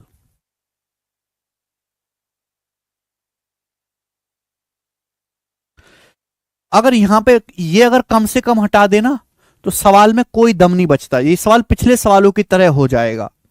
यहां पे बोला है कि हमारे पास 13 प्लेयर हैं टोटल, 13 क्रिकेट खिलाड़ी हैं टोटल, उनमें से 4 आपके बॉलर हैं। तो हमें टीम बनानी है 11 खिलाड़ियों की। कितने तरीकों से टीम बनाई जा सकती है, कितनी क्रिकेट टीमें बनाई जा सकती हैं कि कम से कम 2 गेंदबाज शामिल हों? कम से कम 2 हों, 2 से ज्यादा होगा तो हमें कोई दिक्कत नहीं, यानी कि कम से कम 2 बॉलर तो होने चाहिए। 2 बॉलर अगर मैं कम से कम 2 बॉलर लेता हूं फिर तो 9 मुझे लेने पड़ेंगे बैट्समैन। एक तो रास्ता ये हो जाएगा 9 बैट्समैन। ये एक तरीका हो गया टीम बनाने का, वन वे। अब किसी काम को करने का दूसरा तरीका अगर मैं ढूंढता हूं तो मैं क्या करता हूं, प्लस। दूसरा ये हो सकता है कि मैं 3 बॉलर लूं तो फिर मुझे बैट्समैन लेने पड़ेंगे 8। 3 8 11 खिलाड़ी हो गए ना, 8 लेने पड़ेंगे बैट्समैन। फिर भैया मेरे पास 4 ही बॉलर है, अगर मैं 4 के 4 बॉलर ले लेता हूं, 4 के 4 बॉलर, तो मुझे फिर बैट्समैन लेने पड़ेंगे 7 बैट्समैन। ठीक है ना। तो टीम बनाने का भाई, या तो मैं टीम इस तरीके से बनाऊंगा, वो वाली टीम है जिसमें 2 बॉलर रहेंगे, ये एक तरीका हो गया। फिर दूसरा तरीका मैंने ढूंढा उसी काम को करने का, तो प्लस आएगा। 3 बॉल हो जाएंगे है भाई, 3 बॉलर में लूंगा तो बैट्समैन 8 लेने पड़ेंगे। फिर ये आया कि अगर मैं 4 बॉलर लूंगा तो 7 बैट्समैन लेने पड़ेंगे। अब इन तीनों को मुझे ऐड करना पड़ेगा भाई। अब 2 बॉलर है, 4 बॉलर है मेरे पास और 9 बैट्समैन है। 13 खिलाड़ी है ना, 4 बॉलर है, तो बाकी के 9 क्या होंगे, बैट्समैन होंगे। अब 4 बॉलर में से 2 बॉलर चुनने के कितने तरीके, 4C2। अब 9 बैट्समैन में से अगर 9 ही बैट्समैन चुनने तो कितने तरीके, 9C9 प्लस 4 बॉलर में से 3 बॉलर चुनने के तरीके क्या है, 4C3। और 9 बैट्समैन में से 8 बैट्समैन चुनने के तरीके 9C8 प्लस 4 बॉलर में से 4 बॉलर चुनने के तरीके 4C4 और 9 बैट्समैन में से 7 बैट्समैन चुनने के तरीके 9C7। ये आ जाएगा मेरे प्यारे भाई, समझ में आई बात। अब मुझे इसको ऐड करना पड़ेगा।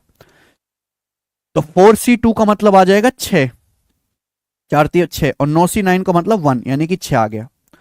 4C3 का मतलब हो गया 4, 9C8 का मतलब हो गया 9, 9C8 का मतलब 9C1 9, यानी कि 4 नाम 36। 4C4 का मतलब हो गया जी मेरे दोस्तों यहां पर 1। ठीक है भाई, ओके। और 9C7 का मतलब हो गया 9 गुणा 9C2, यानी कि 9 गुणा 8 बटे 2 गुणा 1, यानी कि 36। तो 36 36 72 और 78, यानी कि 78।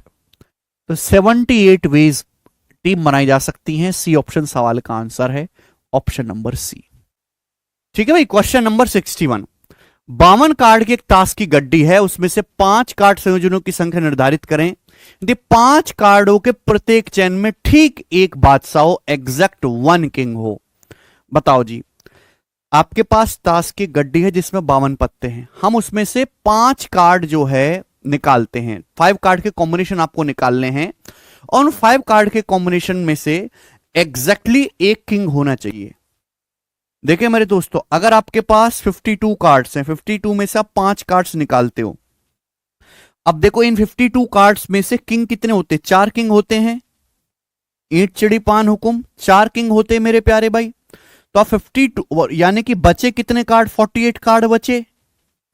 अब ध्यान सुनेगा, आपसे बोला है कि 5 कार्ड के ऐसे कितने कॉम्बिनेशन बनेंगे जिसमें एग्जैक्टली एक किंग हो। अगर आप 5 कार्ड निकाल रहे हो तो एक किंग जो आना चाहिए वो इन 4 कार्डों में से आना चाहिए। 4 किंग में से, 4 किंग के कार्डों में से एक किंग आपका निकल के आना चाहिए। बचे ये 48 कार्ड, 48 कार्ड्स मेरे प्यारे भाई। यानी कि इन 48 कार्ड में से फिर बाकी के 4 कार्ड निकलने चाहिए। 5 कार्ड में से एक तो किंग है, तो बाकी कितने बचे? 4 कार्ड्स बचे कि नहीं? तो बाकी के 4 कार्ड्स इन 48 में से निकल के आने चाहिए। तो कितने कॉम्बिनेशन बनेंगे? मल्टीप्लाई। ये हो जाएगा कि नहीं हो जाएगा? आप बोलोगे हाँ जी सर ये तो बहुत ही बेहतरीन निकला। 4C1 का मतलब 4 और 48C4 का मतलब थोड़े थोड़े लॉजिक आपको डेवलप करने। और ये ऐसे लॉजिक हैं जो आप कितना भी बेसिक पढ़ लो, कुछ भी आपको बता दिया जाए, नहीं, ये केवल सवालों की ज्यादा से ज्यादा प्रैक्टिस से ही डेवलप होंगे लॉजिक, है ना। बाकी तो सब कुछ पता ही है। 48C4 क्या होता है भैया? 48 गुणा 47 गुणा 46 गुणा 45 और नीचे क्या आ जाएगा मेरे दोस्तों? नीचे आ जाएगा 4 इंटू 3 इंटू 2 इंटू 1। ठीक है ना। वैसे तो कैलकुलेशन यहां पर काफी ज्यादा हो गई। ठीक है भाई, बस हमको पूरी मल्टीप्लाई करना नहीं है, ऑप्शन है। ठीक है बच्चे, तो यहां पर क्या चला जाएगा? 4 तिया 12 दूनी 24 दूनी 48 चला जाएगा मेरे प्यारे दोस्तों। अब देखो 47 गुणा 46 तो है ही, और ये कितना बचा मेरे दोस्तों? 4 दूनी 8, 8 गुणा 45 360।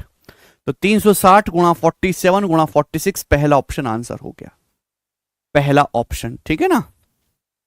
47 इंटू 46 तो दिखाई दे रहा है, बाकी 4 दूनी 8 गुणा 45 360 हो गया भैया। 360 इंटू 47 इंटू 46। बहुत बढ़िया सवाल, आगे चलेंगे। 62 नंबर देखो बच्चे, इस सवाल को कौन करेगा?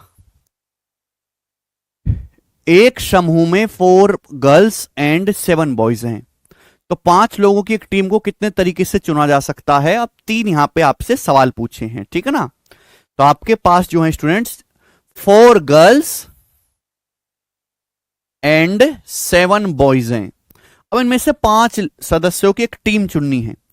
पहला सवाल है कि टीम में कोई गर्ल नहीं होनी चाहिए। अगर टीम में कोई गर्ल नहीं है, team has no girl, no girl, that means all should be boys. यानी कि मेरे को एक टीम चुननी है जिसमें सारे बॉयज होने चाहिए, और बॉयज किस में से चुनूंगा? बॉयज में से। यानी कि टीम हैज नो गर्ल मतलब ओनली 5 बॉयज मेरे को सिलेक्ट करने हैं। ये तो मतलब है इस बात का। मेरे पास टोटल बॉयज कितने? 7 बॉयज में से 5 बॉयज सिलेक्ट करने के तरीके क्या आएंगे? 7C5, और 7C5 का मतलब 7 गुणा 6 अपॉन 2 गुणा 1, क्योंकि 7C5 का मतलब होता है 7C2। 7C2 की वैल्यू आ गई भाई आपका 21। तो पहले सवाल का आंसर तो 21 आ गया। Second case, at least 1 boy and 1 girl, ये आ गया मेरे दोस्तों। एटलीस्ट 1 बॉय एंड 1 गर्ल कि हम 5 सदस्यों की टीम चुनेंगे, लेकिन उनमें कम से कम एक लड़का और एक लड़की तो होनी चाहिए। यानी कि मेरे दोस्तों या तो हम 1 गर्ल और 1 बॉय लें, एक तरीका हो गया, या फिर 1 गर्ल और 4 बॉय। मैं 4-5 लोगों की टीम चुननी है तो हम 1 गर्ल और 4 बॉय चूज करेंगे, ये एक तरीका हो गया। प्लस इसी काम को करने का दूसरा तरीका, यही सिलेक्शन का दूसरा तरीका है कि हम 2 गर्ल लें और 3 बॉयज ले लें। तीसरा हो सकता है कि हम यहां पे 3 गर्ल लें और 2 बॉयज ले लें, 3 2 5। चौथे हो सकता है कि हम 4 गर्ल्स ले लें और 1 बॉय ले लें। यही हो जाएगा कि नहीं? और इससे आगे तो कुछ नहीं है ना मेरे प्यारे भाई। तो ये वो केस आ गए जहां कम से कम 1 बॉय और 1 गर्ल तो हमेशा है। ठीक है ना। यहां तक किसी कोई समस्या? अब 1 गर्ल, 4 लड़कियां हमारे पास 4 है, बॉयज 7 है। 4 में से 1 गर्ल चुनने के तरीके 4C1। अब 7 बॉयज में से 4 बॉयज चुनने के तरीके 7C4 प्लस अब 2 गर्ल्स, 4 गर्ल्स में से 2 गर्ल्स चुनने के तरीके 4C2। अब 7 बॉयज में से 3 बॉयज चुनने के तरीके 7C3 प्लस 3 गर्ल्स, 4 में से 3 गर्ल्स चुनने के तरीके 4C3। 2 बॉयज, 7 बॉयज हमारे पास हैं टोटल, 2 बॉयज चुनने के कितने तरीके हैं? 7C2 प्लस 4 गर्ल्स, 4 में से 4 गर्ल्स चुनने के तरीके 4C4 और एक बॉयज। 7 में से एक बॉयज चुनने का तरीका 7C1। समझ में आई बात? आप बोलोगे हाँ जी सर बिल्कुल सही, कोई परेशानी नहीं है। अब 4C1 4 हो गया, 7C4 का मतलब 7 6 5, और ये जो है क्योंकि 7C4 को मैं ऐसे लिखूंगा ना 7C3, 7C3 हो जाएगा 7 6 5 इंटू 3 गुणा 2 गुणा 1, यानी कि आ जाएगा आपका 35, 35 चौका 140। अब 4C2 कितना आ गया? 4C2 आ गया 6, और 7C3 आ गया जी आपका 35। ठीक है भाई, प्लस अब 4C3 आ गया 4C1, 4C1 मतलब 4, 7C2 आ गया आपका 21, प्लस 4C4, 4C4 आ गया 1, अब 7C1 आ गया मेरे दोस्तों आपका 7। समझ में आया? आप बोलोगे हाँ जी सर बिल्कुल सही, कोई परेशानी नहीं है। तो 140 प्लस 210 350 है भाई, और 21 चौक 84 और 7 91, तो कितना आएगा? 1 और 35 और 9, ये आपका 44, 441। तो 441 इस सवाल का आंसर बनेगा मेरे दोस्तों 441। 210 350 और आपका 91 जब इसमें ऐड करेंगे मेरे दोस्तों 450 से 9 कम 441। ठीक है भाई, अच्छा सवाल है मेरे प्यारे भाई। नेक्स्ट आपके सामने एटलीस्ट 3 गर्ल्स, हमको 5 सदस्यों की टीम चुननी है मेरे प्यारे भाई, और उसमें से एटलीस्ट 3 गर्ल्स होनी चाहिए, कम से कम 3 गर्ल्स होनी ही चाहिए। ठीक है भाई, बताओ क्या होगा? एटलीस्ट 3 गर्ल्स मतलब हो गया मेरे दोस्तों कि या तो मैं 3 गर्ल्स चुनूंगा तो मुझे बॉयज लेने पड़ेंगे 2, या फिर मैं 4 गर्ल्स चुनूंगा तो मुझे बॉयज लेना पड़ेगा 1, या फिर मैं 5 गर्ल्स चुनूंगा। 5 गर्ल्स तो चुन ही नहीं सकता ना, लड़कियां ही 4 हैं, यानी कि यही हो जाएगा कि नहीं? ये मेरे पास 2 रास्ते हो गए। मैं अगर कम से कम 3 लड़कियां लेनी है, मुझे 5 लोगों की बनानी है टीम, अगर मैं 3 लड़कियां लूंगा तो बॉयज लेना पड़ेगा 2, और मैं 4 लड़कियां लूंगा तो बॉयज लेना पड़ेगा 1। 5 लड़कियां ले नहीं सकता, टोटली लड़कियां 4 हैं, तो ये हो जाएगा ना एटलीस्ट 3 गर्ल्स का। अब 4 गर्ल्स में से 3 गर्ल्स सिलेक्ट करने के तरीके 4C3, और 7 बॉयज में से 2 लड़का लोग सिलेक्ट करने के तरीके 7C2, प्लस 4 गर्ल्स, 4 में से 4 गर्ल्स चुनने के तरीके ये, और 1 लड़का चुनने का तरीका 7C1। तो 4C3 7C2 कितना आ जाएगा मेरे दोस्तों आपका? 84, और 4C4 यानी कि मेरे दोस्तों 1 इंटू 7 7, तो 91। तो इस सवाल का जो आंसर आएगा वो 91 आ जाएगा। ठीक है भाई, तो देखिए इस तरह के सवाल काफी फेमस हैं, यही फेमस हैं आपके एग्जाम्स के लिए। ठीक है ना, 2 क्वेश्चन और हैं, इसको और बताएंगे। सवाल नंबर 63, बताओ यदि कम से कम 1 अधिकारी को शामिल करना है, एटलीस्ट 1 अधिकारी अपन को शामिल करना है, 1 एटलीस्ट 1, तो 4 अधिकारी और 8 कांस्टेबल में से 6 व्यक्तियों को चुनने की कितने तरीके से चुना जा सकता है? 6 व्यक्तियों को। हमारे पास 4 ऑफिसर हैं, 4 ऑफिसर हैं अपन के पास, और 8 कांस्टेबल हैं। अब उसमें से मेरे को सिलेक्ट करना है 6 आदमियों को, 6 व्यक्तियों को, और आपसे पूछेगा कितने तरीके से सिलेक्ट किया जा सकता है। एटलीस्ट 1 ऑफिसर होना चाहिए, एटलीस्ट 1 ऑफिसर होना चाहिए। तो देखो एक तो आपके पास वो तरीका है जो मैंने आपको ऑलरेडी बता दिया, पीछे के सवाल थोड़े डिफरेंट थे, दोनों जो थे ना, आप एटलीस्ट 1 बॉय एंड 1 गर्ल आ रहा है, एटलीस्ट 3 गर्ल्स आ रहा है, तो यहां से आसान हो गया। अब यहां पे एटलीस्ट 1 ऑफिसर, कम से कम हमको 6 लोग सिलेक्ट करने हैं, लेकिन 6 लोगों में कम से कम 1 ऑफिसर जरूर होना चाहिए। तो बताओ कैसे निकालेंगे? ध्यान सुनेगा, अगर मैं टोटल वेज में से, अगर मैं यहां पर टोटल वेज में से माइनस कर दूं कोई ऑफिसर ना चुनने के तरीके, तो आ जाएगा भाई। अगर मेरे पास 100 तरीके हैं और 100 तरीके में टोटल है, एग्जांपल के लिए 100 में से 5 तरीके ऐसे हैं कि कोई ऑफिसर नहीं चुना जाएगा, तो 100 में से 5 माइनस कर लो, बाकी के 95 तरीके तो वो आएंगे जिनमें कम से कम 1 ऑफिसर होगा, 1 से ज्यादा भी हो सकता है। आप बोलोगे हाँ जी सर, तो मेरे को सिलेक्ट करने हैं 6 पर्सन, 6 पर्सन मेरे को सिलेक्ट करने हैं। अच्छा, टोटल कितने लोग हैं? 12। 4 ऑफिसर 8 कांस्टेबल, यानी कि टोटल 12 लोग हैं। अब अगर टोटल 12 लोग यहां पर हैं तो 12 लोगों में से 6 लोग सिलेक्ट करने के कितने तरीके हो जाएंगे? ये इसमें से कोई ऑफिसर ना सिलेक्ट किया जाए, इसका मतलब यह है कि ओनली कांस्टेबल, ओनली 6 के 6 कांस्टेबल सिलेक्ट किए जाएं। यही हो जाएगा कि नो ऑफिसर सिलेक्शन का मतलब कि सारे के सारे अगर हम 6 लोग कांस्टेबल ले लें, यही तो होगा। कोई ऑफिसर ना लेने का मतलब 6 लोग सिलेक्ट करने, तो 6 के 6 कांस्टेबल ले लिए। तो अगर हम 6 के 6 कांस्टेबल सिलेक्ट करेंगे, हमारे पास कांस्टेबल 8 हैं। 8 कांस्टेबल में से 6 सिलेक्ट करने के तरीके क्या हैं? 8C6, ठीक है ना? 8C6 आप बोलोगे हाँ जी सर बिल्कुल सही, तो ये आ जाएगा। आप बोलोगे सर बड़ा प्यारा तरीका आया 6। और 12C6 का क्या मतलब है मेरे दोस्तों? थोड़ा ज्यादा कैलकुलेटिव हो गया, ये बड़ा हो गया। 12 गुणा 11 गुणा 10 गुणा 9 गुणा 8, 6 डिजिट तक लिखना है ना, 7। ठीक है भाई, फिर 6 से 1 तक, 6 5 4 3 2 1, ये आ गया मेरे दोस्तों, ठीक है ना? तो 12 दुसाम 120, 6 पंजे 30, चौका 120। उसके बाद 9 8 72, तो 6 से 72 जाएगा, 12 12, तो 12 7 84 गुणा 11 कितना आ जाएगा? 840 प्लस 84, 924, ये 924 आ गया। माइनस 8C6, 8C6 का मतलब है 8C2, 8C2 का मतलब है 8 गुणा 7 बटे 2 गुणा 1, यानी कि 28।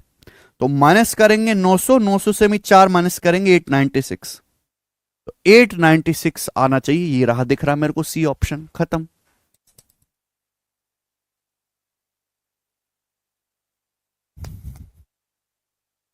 समझ में आई बात? आप बोलोगे हाँ जी सर बिल्कुल सही, एकदम अच्छी तरीके से बात समझ में आई है, ठीक है ना? नेक्स्ट आगे चलते हैं। सवाल नंबर है आपके सामने लास्ट, इस चैप्टर का ये लास्ट सवाल है। और प्यारे भाई मैंने ये बहुत अच्छी तरीके से पढ़ाया है और आपके लॉजिक्स डेवलप हो गए हैं, ठीक है ना?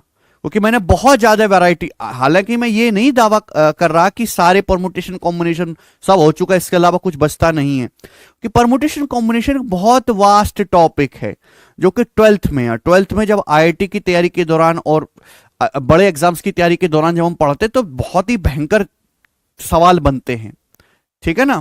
बट आपको तो थोड़े नीचे लेवल पे रहना है, आपके कंपटीशन के हिसाब से संपूर्ण है, ठीक है ना? 6 लड़कों और 4 लड़कियों के समूह में से 4 बच्चों को कितने तरीकों से चुना जा सकता है ताकि समूह में हमेशा कम से कम एक लड़का मौजूद रहे? ओके, ये भी वैसा ही सवाल हो गया भी, हमारे पास जो है ऐसा ही क्वेश्चन है। 6 बॉयज हैं एंड 4 गर्ल्स हैं,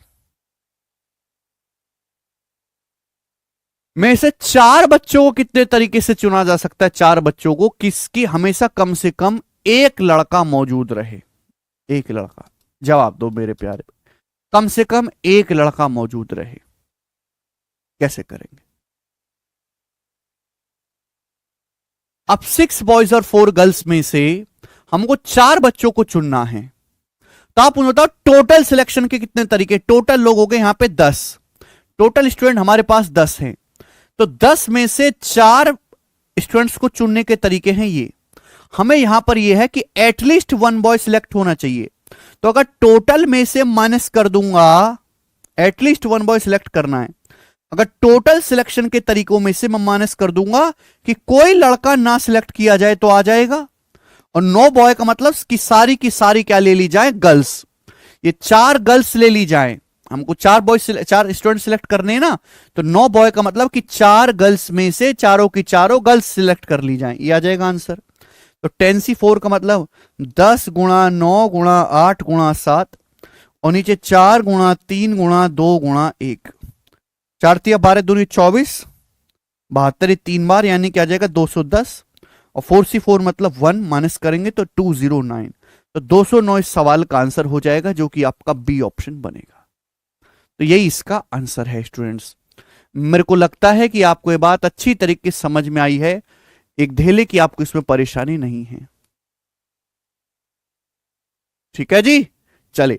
और इसी के साथ एक चैप्टर पूर्णतः समाप्त होता है। मैंने आपको हर चीज को जो है हमने यहां पर टच किया है, चाहे वो नंबर फॉर्मेशन हो, चाहे वो अल्फाबेटिकल ऑर्डर को सेट करने वाला सवाल हो, कॉम्बिनेशन सिलेक्शन वाले सवाल, सर्कुलर राउंड टेबल हो, हाथ मिलाने वाले हो सवाल, ठीक है ना, बेसिक हो, परिभाषा हो, डेफिनेशन हो, हर किसी को। ठीक है, आपको ये वीडियो कैसा लगा मुझे जरूर बताएं।